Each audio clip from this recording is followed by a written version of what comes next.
ఎట్లు ఇవి రాజకీయాలకి అనుకోకుండా రాజకీయాల మీద ప్రభావం చూపిస్తున్నాయా? వాటిని రాజకీయాలకు వాడుకుంటున్నారా? అప్పుడు గాని ఇప్పుడు ఆంధ్ర గాని? రాజకీయం ఒక్కటే ఈ దరిద్రం అని అనుకోలేం. ఇప్పుడు దేశవ్యాప్తంగా ఇట్లా తయారైనయి. హ్మ్. ఆంధ్ర మరింత పతాక స్థాయికి చేరింది ఏంటంటే మీడియా దగ్గర కూడా నిర్మాణాత్మక చర్చ లేకపోవడం.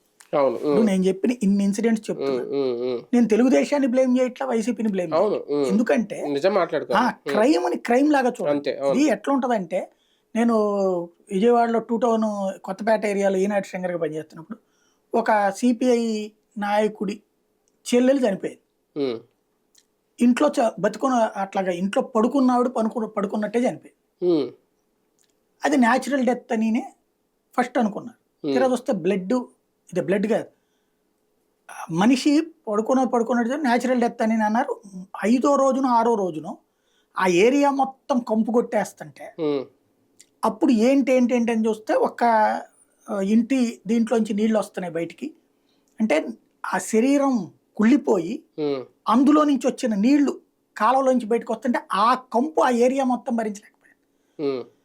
అది కవర్ చేయడానికి వెళ్తే ఆ రోజు నేను ఆఫీస్కి వెళ్తే హ్మ్. మొత్తం ఆఫీస్ ముక్కు మూసుకుంది. వాళ్ళు బయటికి వెళ్ళిపోరు, నువ్వు అర్జెంటుగా పో అని చెప్పేసి హ్మ్. అంత కంపు కొట్టేసింది. అదే. అంటే జస్ట్ ఆ కవర్ చేయడానికి వెళ్తే అది. అది పోలీసులు సహజ మరణం కింద. నాకు ఒక సందేహం వచ్చింది. అక్కడ ఒక ఒక ఇనప్పెట్టె తెరిచి ఉంది. హ్మ్. ఇనప్పెట్టె